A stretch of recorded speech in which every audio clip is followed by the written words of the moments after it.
بالله من الشيطان الرجيم. بسم الله الرحمن الرحيم. كيف تكفرون بالله وكنتم أمواتا فأحياكم ثم يميتكم ثم يحييكم ثم إليه ترجعون. هو الذي خلق لكم ما في الأرض جميعا ثم استوى إلى السماء فسواهن 7 سماوات وهو بكل شيء عليم.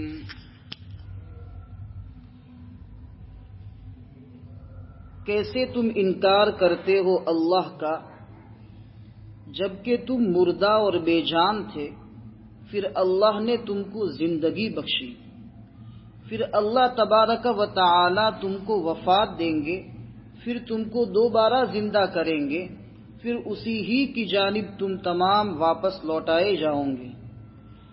یہ اللہ تبارک و تعالی وہی ذات تو ہے جس نے تمہارے لیے وہ تمام چیزیں پیدا کی جو زمین میں ہے، پھر آسمان کی طرف راہ لی، پھر اللہ تبارک و تعالی نے ان آسمانوں کو 7 آسمان برابر بنایا، اور وہ ہر شے کو جانتا ہے۔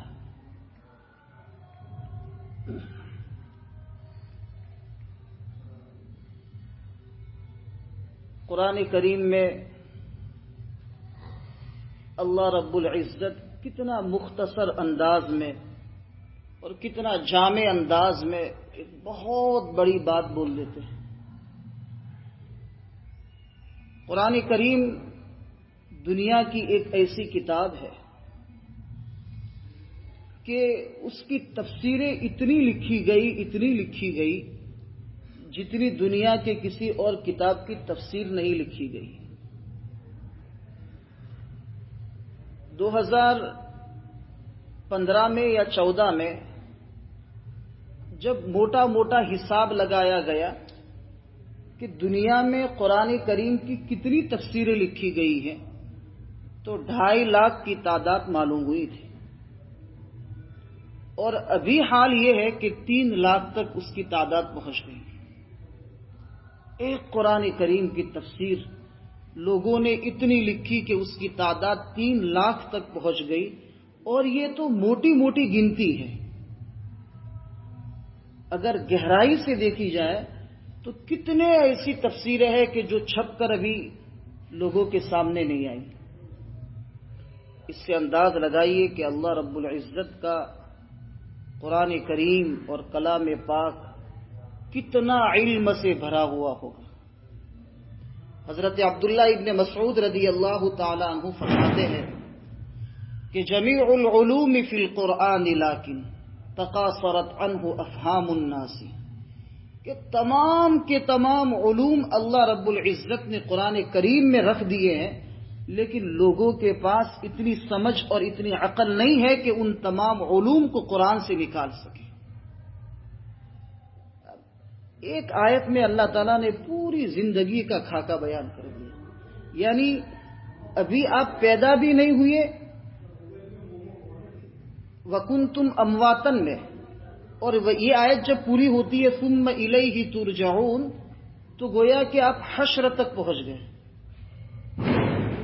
یعنی ولادت کے بعد پیدائش ہوئی، پیدائش کے بعد دنیا کی زندگی، دنیا کی زندگی کے بعد موت، موت کے بعد دوبارہ زندہ ہونا، اور پھر اللہ کے سامنے حاضری۔ یہ ایک آیت یعنی ایک 1.5 لکیر میں اللہ تعالیٰ نے اس کو بیان کر دیا۔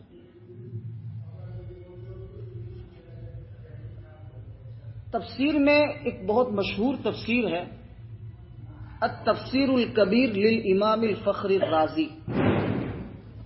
علامہ فخر الدین رازی رحمۃ اللہ علیہ کی بہت مشہور تفسیر ہے جس کا نام ہے التفسیر الکبیر المسمى بمفاتیح الغیب، اس کا نام ہے۔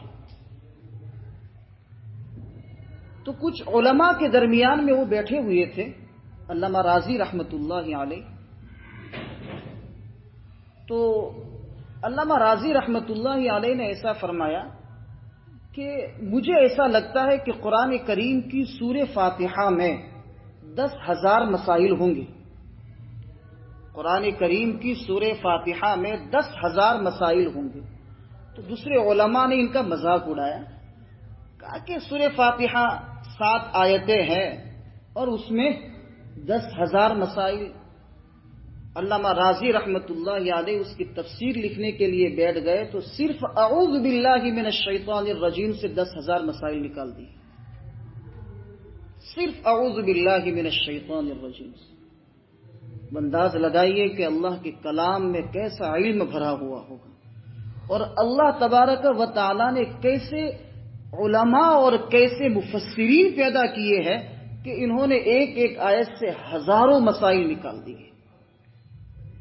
یہ قرآن کریم کا امتیاز ہے، یہ قرآن کریم کا اعجاز ہے، یہ قرآن کریم کی فصاحت و بلاغت کا اعلیٰ معیار ہے کہ ایک ایک آیت سے ہزاروں مسائل نکل جاتے ہیں.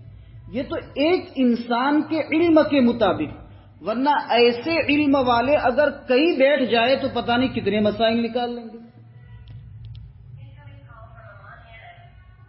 تو اس آیت کریمہ میں اللہ تعالیٰ نے فرمایا کیف تکفرون باللہ وکنتم امواتا، کہ تم اللہ کا انکار کیسے کرتے ہو حالانکہ تم بے جان تھے.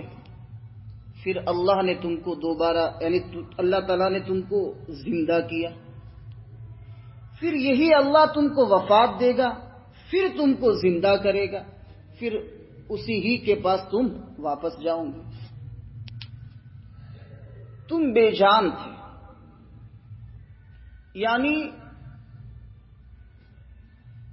اللہ تعالیٰ نے آپ کو پیدا کرنے سے پہلے باپ کے پشت میں ایک نطفہ پیدا کیا.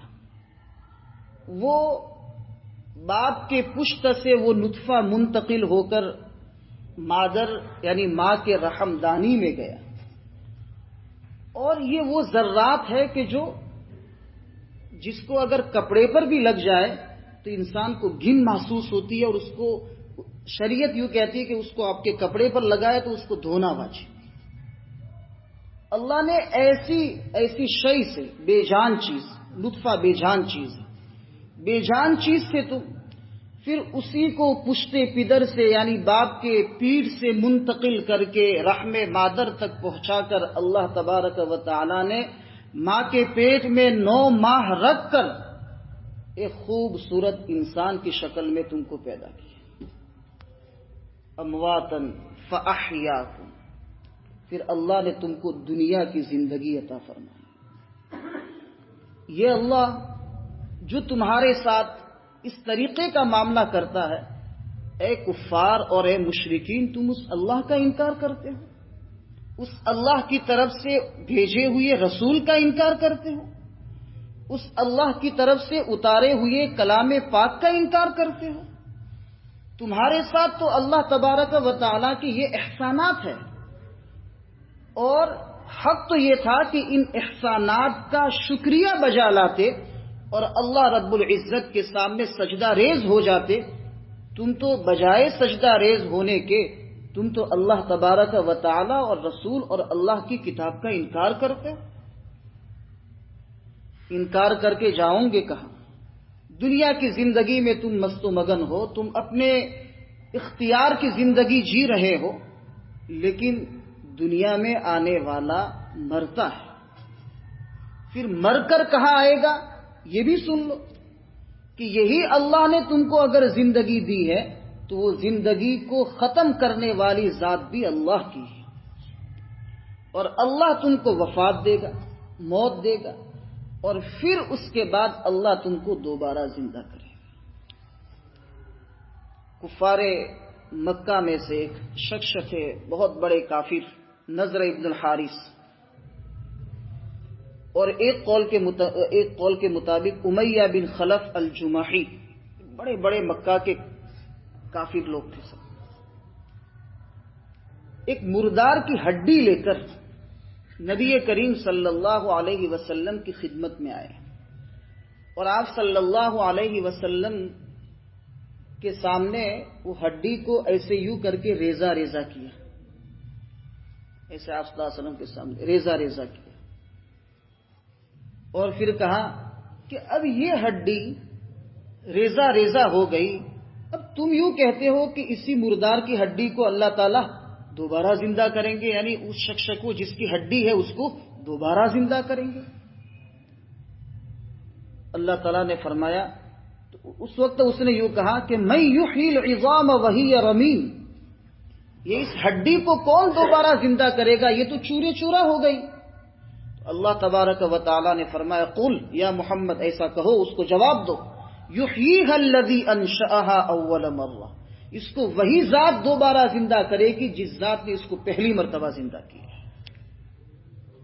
حالانکہ قرآن کریم میں ہے کہ وَهُوَ الَّذِي يَبْدَأُ الْخَلْقَ ثُمَّ يُعِيدُهُ وَهُوَ أَهْوَنُ عَلَيْهِ، پہلی مرتبہ پیدا کرنا یہ مشکل ہے، اور ایک مرتبہ سیمپل مارکیٹ میں آ جائے پھر اس کے جیسا سیمپل بنانا آسان ہے۔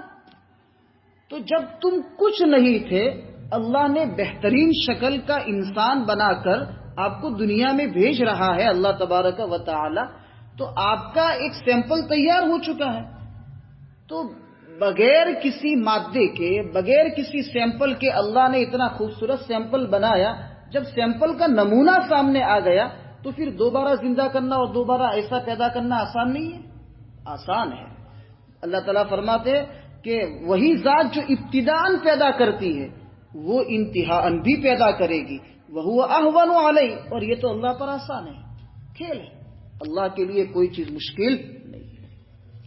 اللہ تعالیٰ اس طریقے سے کفار اور مشرکین کو سمجھاتے ہیں کہ اللہ نے تم کو زندہ کیا، موت دے گا، دوبارہ اللہ زندہ کرے گا، اور اس دنیا کی جو زندگی ہے اور یہ جو دارالامتحان ہے دنیا کی زندگی، اس کے بارے میں سوال ہوگا کہ تم نے اللہ کی نعمتوں کو استعمال کیا تو تم نے اس کے اوپر اللہ کا شکریہ ادا کیا کہ نہیں کیا؟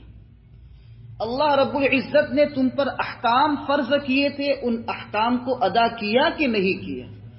یہ سوالات ہوں گے عالم حشر میں، اور عالم حشر جس کو عالم قیامت کہتے ہیں، حشر کے معنی ہے جمع کرنا، اس وقت پوری امت کو جمع کیا جائے گا، تو وہ عالم ہوگا جس میں پوری امت جمع کی جائے گی، اس کا نام ہے عالم حشر، اس کا نام ہے عالم حشر۔ پھر اس کے بعد عالم حشر کے بعد پھر نشر ہوگا۔ نشر کے معنی پھیلنا، یعنی جنت والے جنت کی طرف پھیلیں گے اور جہنم والے جہنم کی طرف پھیلیں گے، یا تو دخول جنت ہوگی یا دخول جہنم ہوگا۔ تو اللہ تبارک و تعالی ان کو اس طریقے سے سمجھاتے ہیں کہ دیکھو تم کچھ نہیں تھے، کچھ بنے، پھر کچھ نہیں ہوں گے، پھر کچھ بنو گے، پھر اس وقت تمہارے پاس دوبارہ دنیا میں آ کر اللہ کے احکام کو ماننا اور اللہ کو ماننا، اس کی اگر تم درخواست بھی کرو گے تو پھر وہ کام آئے گی نہیں۔ حضرت علی رضی اللہ تعالیٰ عنہ فرماتے ہیں ایک بہت عجیب انداز میں، حضرت علی رضی اللہ تعالیٰ عنہ کا انداز بڑا عجیب ہوتا تھا، بہت اعلیٰ باتیں کیا کرتے تھے، علم کا دروازہ ہے علی جو ہے نا، علم کا دروازہ ہے، اللہ نے غضب کا علم دیا تھا حضرت علی رضی اللہ تعالیٰ عنہ۔ انہوں نے ایک جملہ فرمایا، الیوم عمل ولا حساب وغدا حساب ولا عمل، یعنی دنیا کی زندگی میں آپ کو عمل کرنا ہے، آج حساب نہیں، پھر آئندہ کل جب تم مر کر اللہ کے سامنے آؤں گے، کھڑے ہوں گے، تو اس وقت جو ہے حساب ہوگا، پھر عمل نہیں۔ تو دنیا کی زندگی کی قدردانی بھی معلوم ہوتی ہے، اور اللہ رب العزت نے یہ جو زندگی عطا فرمائی ہے اس کو کس طریقے سے خرچ کرنا اور کس طریقے سے گزارنا اپنے اوقات کو، اس کی طرف بھی اشارہ معلوم ہوتا ہے۔ تو گویا کہ سب کچھ جو دیا جا رہا ہے وہ کس کی طرف سے؟ اللہ کی طرف سے۔ ثم یمیتکم ثم یحییکم، پھر اللہ تم کو موت دے گا، پھر تم کو زندہ کرے گا، پھر اسی ہی کی جانب تم تمام لوٹائے جاؤں گے۔ یہ سب نعمتیں ہیں، دنیا میں بھیجنا اور موت دینا یہ نعمتیں ہیں۔ آپ کہیں گے کہ موت کیسی نعمت؟ موت سے تو ہر کوئی ڈرتا ہے۔ نبی کریم صلی اللہ علیہ وسلم نے ایک مرتبہ حضرت عائشہ صدیقہ رضی اللہ تعالیٰ عنہا کے سامنے فرمایا، من احب لقاء اللہ احب اللہ لقاءہ ومن کرہ لقاء اللہ کرہ اللہ لقاءہ، کہ جو اللہ سے محبت، اللہ سے ملاقات کی چاہت رکھتا ہے، اللہ بھی اس سے ملاقات کی چاہت رکھتے ہیں، اور جو اللہ کی ملاقات کو ناپسند کرتا ہے، اللہ بھی اس سے ملنے کو ناپسند کرتے ہیں۔ اب مومن ہے تو مومن کی تو چاہت یہ ہے کہ میں اللہ سے ملوں، لیکن آج کے دور کے مومن یہ چاہتے ہیں کہ اللہ سے ملے۔ حضرت عائشہ صدیقہ رضی اللہ تعالی عنہا نے فرمایا کہ یا رسول اللہ، انا نکرہ الموت، موت کو پسند نہیں کرتے، موت کی سختی ہوتی ہے اور پھر موت کے بعد عمل کرنے کا کوئی پھر ہمارے پاس وقت نہیں ہوتا۔ تو نبی کریم صلی اللہ علیہ وسلم نے فرمایا، دیکھو کتنے عجیب انداز سے آپ صلی اللہ علیہ وسلم نے سمجھایا، الموت جسر یوصل الحبیب الی الحبیب، موت تو ایک پل ہے، وہ پل پار کر دوں گے تو پھر حبیب یعنی محبوب اپنے محبوب کے ساتھ مل جائے گی، یعنی بندہ اپنے اللہ سے مل جائے گی۔ تو موت تو ایک برج ہے، ایک پل ہے، بس اس پل کو آپ نے پار کیا تو آپ اللہ سے مل گئے۔ تو ملنا تو یقینی ہے، اللہ سے ملنا تو یقینی ہے، چاہے تم پسند کرو یا نہ پسند کرو، تو بہتر یہ ہے کہ ہم اللہ کی ملاقات کو پسند کریں۔ اور اللہ کی ملاقات کو کون پسند کرتا ہے؟ جو اللہ کے بتائے ہوئے احکامات کے مطابق زندگی گزارتا ہے۔ اسی لیے حضرت بلال حبشی رضی اللہ تعالیٰ عنہ کے بارے میں آتا ہے کہ جب انتقال کا وقت قریب آیا تو اپنی بیوی سے خوشی سے کہنے لگے، محمد صلی اللہ علیہ وسلم نلقا محمدن و اصحاب محمدین، ہم محمد سے اور محمد کے ساتھیوں سے ملاقات کریں گے۔ اب یہ جو جملے وہی نکال سکتا ہے جس کی زندگی جو ہے اللہ کی اطاعت میں اور اللہ کے احکام کے مطابق زندگی گزری ہو۔ میں اور آپ یہ نہیں کہہ سکتے، لیکن زندگی ایسی بنانی چاہیے کہ ہم اللہ کی ملاقات کو جو ہے اس کا شوق رکھتے ہیں، اللہ کی ملاقات کا شوق ہمارے دل میں پیدا ہو۔ اللہ تعالی ہمیں ایسی زندگی گزارنے کی توفیق عطا فرمائے۔ هو الذی خلق لکم ما فی الارض جمیعا، وہ ذات کہ جس نے تمہارے لیے زمین میں وہ تمام چیزیں پیدا کی جو زمین میں ہے۔ تو گویا کہ اللہ کی ملاقات موت کے ذریعے سے ہوگی، تو موت کیا ہوئی؟ نعمت ہوئی۔ اللہ کی ملاقات موت کے ذریعے سے ہوگی، تو اللہ کی ملاقات کی چاہت ہر مومن رکھتا ہے، اور یہ نعمت اسی وقت حاصل ہوگی جبکہ موت کی نعمت سے گزرے۔ اس لیے موت بھی نعمت ہے اور اللہ سے ملاقات بھی نعمت ہے۔ اللہ سے ملاقات ہماری اس حال میں ہو کہ اللہ ہم سے راضی ہو۔ بڑا کٹھن مسئلہ ہے موت کے بعد کا، قبر کا، برزخ کا اور عالم حشر کا۔ اللہ تعالی ہمارا شمار سچے اور پکے مومن اور صدیق اور شہداء اور انبیاء کے ساتھ فرمائے۔ اب هو الذی خلق لکم سے اللہ تعالیٰ ان نعمتوں کو ذکر فرماتے ہیں جو نعمتیں ظاہری یعنی جس کو انسان محسوس کرتا ہے، جیسے کھانا ہے، پینا ہے، لباس ہے، یہ وہ نعمت ہے کہ جس کو انسان محسوس کرتا ہے۔ اولاد ہے، مال ہے، روپیہ پیسہ ہے، یہ نعمتیں انسان محسوس کرتا ہے۔ بعض نعمتیں اللہ تعالیٰ نے ایسی دی ہے کہ جو معنوی ہے، یعنی اس کی کوئی شکل نہیں ہے، لیکن انسان اس نعمت کو محسوس کرتا ہے، جیسے کہ علم، علم کی کوئی شکل نہیں ہے، لیکن علم ایک ایسی نعمت ہے کہ انسان اس کو اس کے جو ہے اندرونی طور پر محسوس کرتا ہے، ظاہر میں نہیں۔ اسی طریقے سے خوشی کی کوئی شکل نہیں ہوتی، لیکن انسان اس کو اپنے دل میں محسوس کرتا ہے۔ تو یہاں پر اللہ تعالیٰ جو ہے ان نعمتوں کو ذکر فرما رہے ہیں جو نعمتیں محسوس کر سکتے ہیں، اور وہ نعمتیں اللہ نے زمین میں رکھی ہیں۔ اناج، غلہ، انسان کے لیے، زمین کے لیے جتنی بھی زمین میں اللہ تعالیٰ نے جتنی بھی نعمتیں انسان کے لیے اللہ نے رکھی ہے، وہ سب ظاہری نعمتیں ہیں، وہ نعمتیں جس کو انسان محسوس کرتا ہے۔ اب سب کی سب اللہ تعالیٰ نے تمہارے لیے بنائی ہے، تمہارے لیے نعمتیں بنائی ہیں۔ ہم کہیں گے کہ ٹھیک ہے، کھانے پینے، لباس وغیرہ سب چیزیں تو وہ تو ہمارے لیے نعمت ہے، لیکن زمین میں یہ سانپ، بچھو، یہ درندے، یہ سب ہمارے لیے کہاں نعمت ہے؟ یہ رحمت نہیں، یہ تو زحمت ہے۔ شیر ہے، سانپ ہے، بچھو ہے، یہ سب چیزیں۔ حقیقت یہ ہے، علامہ ابو حیان نے البحر المحیط میں لکھا ہے کہ اللہ نے زمین پر جو بھی پیدا کیا ہے سب کا سب اللہ نے انسان کے لیے بطور نعمت بنایا ہے۔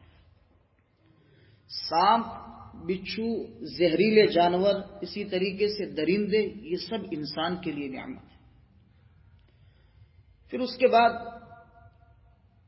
ایک بات لکھی، کہا کہ دیکھو سانپ، زہریلے جو جانور ہیں، سال میں ایک ہوا چلتی ہے۔ سائنس کا کہنا یہ ہے کہ سال میں ایک زہریلی ایک دن ایسا ہوتا ہے کہ رات کے وقت ایک زہریلی ہوا چلتی ہے، اور جب وہ ہوا چلتی ہے تو اللہ کی طرف سے زہریلے جانوروں کو پتہ چل جاتا ہے، تو وہ زہریلی جو ہوا ہوتی ہے اس کو اپنے اندر لینے کے لیے وہ جتنے بھی زہریلے جانور ہوتے ہیں سب اپنا منہ کھول کے اس وقت بیٹھ جاتے ہیں، اور وہ تمام زہریلی ہوا اپنے اندر لے لیتے ہیں۔ بتائیے کہ اگر یہ زہریلے جانور نہ ہوتے اور یہ زہریلی ہوا اگر اپنے اندر نہ لیتے تو پھر انسانوں کا کیا حال ہوتا؟ پھر اس کے بعد لکھا ہے کہ اگر یہ زہریلے جانور نہ ہوتے تو کوئی انسان اس دھرتی پر اور اس زمین کے اوپر بچتا نہیں۔ یہ تو ایک بات ہے جو ایک سائنس نے ایک بات بیان کی، ورنہ اور بہت ساری چیزیں ہوتی، کیڑے مکوڑے جو ہوتے ہیں وہ سب کی سب نعمت ہے، سب کی سب نعمت ہے۔ اس کا نعمت ہونا یہ بعض مرتبہ ہمیں سمجھ میں نہیں آتا، لیکن اللہ نے کہہ دیا کہ وہ نعمت ہے تو پھر نعمت ہے۔ پھر اس کے بعد اللہ تعالیٰ نے زمین کو پہلے بنایا، تمہارے لیے زمین میں جو بھی چیزیں اور زمین بھی بنائی، اللہ نے پہلے زمین بنائی، پھر اس کے بعد آسمان بنایا، اور یہ 6 دنوں میں بنایا۔ حالانکہ اللہ تعالیٰ کے لیے تو کیا مشکل تھا، اگر یوں کہہ دیتے کہ ہو جاتا ہو جاتا، زمین بھی ہو جاتی اور آسمان بھی ہو جاتی۔ لیکن بعض مفسرین نے لکھا ہے کہ بڑے کام انسانوں کو بتانے کے لیے کہ اہم اور بڑے کام جو ہے جلد بازی سے نہیں کرنے چاہیے، ورنہ اللہ تعالیٰ کے لیے تو 1 سیکنڈ اور 1 منٹ اور 1 گھنٹہ اور 1 دن اور 1 مہینہ سب برابر ہے، اللہ تعالیٰ کے لیے تو کوئی وقت ہے ہی نہیں۔ تو اللہ تعالیٰ نے حضرت انسان کو بتانے کے لیے کہ بڑے کام بڑے تدبر سے، غور و فکر سے، سوچ سمجھ کر کرنے چاہیے، یہ اشارہ ملتا ہے اس میں۔ تو پہلے زمین کو بنایا، پھر اللہ تبارک و تعالی نے آسمان کو بنایا۔ زمین کو بنانے کے بعد پھر اللہ آسمان کی طرف، یعنی آپ نے رخ کیا آسمان بنانے کی طرف۔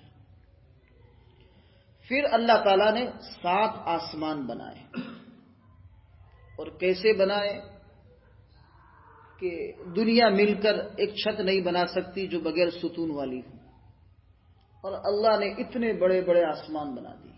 یہ آسمان بھی نعمت ہے، یہ نعمتوں کا ذکر ہے۔ زمین بھی نعمت، آسمان بھی نعمت، زمین میں جتنی بھی چیزیں ہیں وہ سب کی سب نعمت، اور آسمان میں جو چیزیں نظر آ رہی ہے وہ سب کی سب نعمت۔ زمین اپنا کام کر رہی ہے آسمان کی وجہ سے، یعنی آسمان زمین کے لیے جو ہے سہارا ہے۔ زمین اپنا غلہ اگاتی ہے، زمین کے اوپر مخلوق جو زندہ رہتی ہے، یہ سب کے سب آسمان اس کے لیے سبب ہے۔ اللہ نے ایک دوسرے کو سبب بنایا۔ اور زمین کو اللہ نے بنایا بالکل سیدھا اور فرش کی طرح، تاکہ انسان اس کے اوپر چل سکے، اس کے اوپر رہ سکے، اپنے مکانات بنا سکے۔ تو یہ سب چیزیں اگر زمین بالکل ابڑ کھابڑ ہو تو کیا کر سکتے ہیں؟ نہ مکان ٹک سکتا ہے، نہ انسان چل سکتا ہے۔ لیکن اللہ نے کتنی ہموار بنائی۔ اللہ تعالیٰ نے سورہ غاشیہ میں 4 چیزوں کو بیان کیا۔ افلا ينظرون الى الابل كيف خلقت، کیا لوگ غور نہیں کرتے اونٹ کی طرف کہ اللہ اس کو کیسے پیدا کیا گیا، اس کی سائز دیکھو، اس کا انداز دیکھو پیدا کرنے کا، یعنی وہ مخلوق کس طریقے سے بنائی گئی ہے، اس کے اوپر غور کرو گے تو اللہ سمجھ میں آئے گا۔ وَإِلَى الْجِبَالِ كَيْفَ نُصِبَتْ، یہ لوگ پہاڑوں کو نہیں دیکھتے کہ اللہ نے کیسے زمین میں گاڑ دیے۔ بعض مفسرین نے لکھا ہے کہ جب اللہ تعالیٰ نے زمین کو بنایا تو زمین جو ہے ہل رہی تھی، تو اللہ تبارک و تعالیٰ نے اس کے اوپر پہاڑ کی کیلیں ٹھوک دی۔ کوئی چیز ہلتی ہے تو پھر ہم اس کے لیے سائڈ میں کیل لگا دیتے ہیں تاکہ یہ حرکت نہ کرے، تو اللہ تعالیٰ نے اس طریقے سے پہاڑوں کو کیل اور میخ، یعنی کھلی کہتے ہیں نا، کیل کی طرح اس کو ٹھوک دیا، اور پھر زمین کیا ہو گئی؟ تھم گئی۔ تو یہ جبال اللہ تعالیٰ نے کیسے بنایا، اور کس قسم کے کیسے، کوئی سرخ پہاڑ ہے، کوئی کالا پہاڑ ہے، کوئی سفید پہاڑ ہے، کیسے پہاڑ اللہ تعالیٰ نے بنائے۔ تو یہ سب چیزیں اللہ تعالیٰ کی طرف سے انسان کے لیے نعمت ہے۔ پھر وَإِلَى الْأَرْضِ كَيْفَ سُطِحَتْ، زمین کو دیکھو کیسے بچھائی گئی ہے، چادر بچھائی گئی، کیسے بچھائی گئی۔ ریگستان میں اگر دیکھیں تو کیسا محسوس ہوتا ہے کہ گویا کہ ایک سفید چادر بچھائی گئی ہو، اور ایک دور تک جہاں تک نظر پہنچتی ہے وہاں تک ایسا لگتا ہے کہ سفید چادر ہو۔ یہ کس کی کاریگری ہے؟ یہ اللہ کی کاریگری ہے۔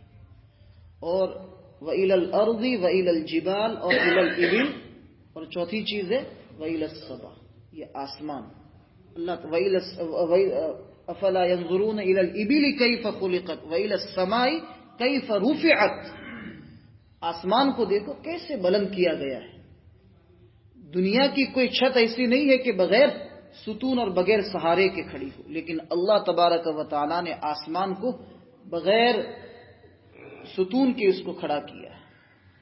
اور ہمارے ایک مولوی صاحب کہتے تھے، مولانا کہتے تھے کہ اللہ تعالیٰ نے پی او پی بھی کر دیا ہے اس کے اوپر، رات کے وقت پی او پی کے آثار سب نمایاں ہوتے ہیں، اور قمقمے اور اندر جو ہے اس قسم کی لائٹیں، اور اللہ تعالیٰ نے ستاروں کی شکل میں لگا دی ہے کہ پوری دنیا کے اندر اس کا حسن محسوس ہوتا ہے۔ یہ اللہ تبارک و تعالیٰ کی عجیب قدرت ہے۔ تو چاہیے یہ کہ ہم اللہ تبارک و تعالیٰ کو اپنا سچا اور پکا معبود حقیقی تسلیم کریں، اور اپنی زندگی کو اس کی رضا والے اعمال میں گزاریں۔ وَهُوَ بِكُلِّ شَيْءٍ عَلِيمٌ۔ اب اتنی ساری نعمتیں اللہ تعالیٰ نے، زمین، آسمان، زمین کی مخلوقات، آسمان کی مخلوقات، سب کچھ اللہ نے پیدا کیا، اور ہر چیز کو جانتا ہے۔ یہ نہیں کہ کوئی چیز اللہ تعالیٰ نے اتنی بڑی دنیا بنائی تو ہو سکتا ہے کہ شاید یورپ والوں کو نہ جانتا ہو، اگر ایشیا والوں کی خبر رکھے تو، اور یورپ والوں کی خبر رکھے تو ایشیا والوں کو نہ جان۔ کوئی چیز اللہ تبارک و تعالیٰ کی نظر سے غائب نہیں ہے، اللہ ہر چیز کو جانتا ہے۔ اللہ تعالیٰ نے ایسے فرشتے پیدا کیے جیسے حضرت عزرائیل علیہ السلام، جو ملک الموت ہیں، روح قبض کرنے کی جن کی ذمہ داری ہے۔ ان سے پوچھا گیا، کسی نبی نے ان سے پوچھا کہ عزرائیل بتاؤ تو صحیح، ایک وقت میں یعنی پوری دنیا کے انسانوں کی روح آپ قبض کرتے ہیں۔ اب ایک شخص امریکہ میں رہتا ہے، ایک شخص جو ہے ہندوستان میں رہتا ہے، ایک شخص پاکستان میں رہتا ہے، اور ایک شخص جو ہے ملک شام میں رہتا ہے۔ اب سب کی ایک ہی وقت روح قبض کرنی ہو تو آپ اتنا سارا فاصلہ کیسے طے کرتے ہیں؟ ہمیں تو اگر ہندوستان سے امریکہ جانا ہو تو 14 گھنٹے تو فلائٹ کے دہلی سے ہے، تو آپ اس طریقے سے ایک ہی وقت میں اتنی مختلف جگہوں پر پھیلے ہوئے لوگوں کی روح ایک ساتھ کیسے قبضہ کرتا ہے؟ تو حضرت اسرائیل علیہ السلام نے فرمایا تھال دیکھا ہے، تھال، جیسے تھال ہمارے لیے ہے تو ہم نے کبھی یہاں سے ایک لقمہ لیا، وہاں سے لیا، تو ہمارے لیے یہاں سے وہاں سے لینے میں کوئی حرج ہے، کوئی پریشانی؟ پھر فرمایا کہ پوری زمین اللہ تعالیٰ نے میرے لیے تھال کی طرح کر دی، ایسے ہی چننا ہے خالی، بس ایسے ہی۔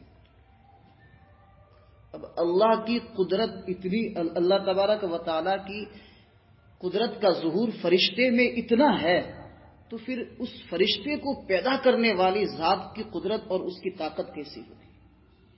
دنیا کی کوئی چیز اللہ کی طاقت سے باہر نہیں ہے، اللہ کی نگاہ اور اللہ کے علم سے باہر نہیں ہے، اللہ ہر چیز کو جانتے ہیں۔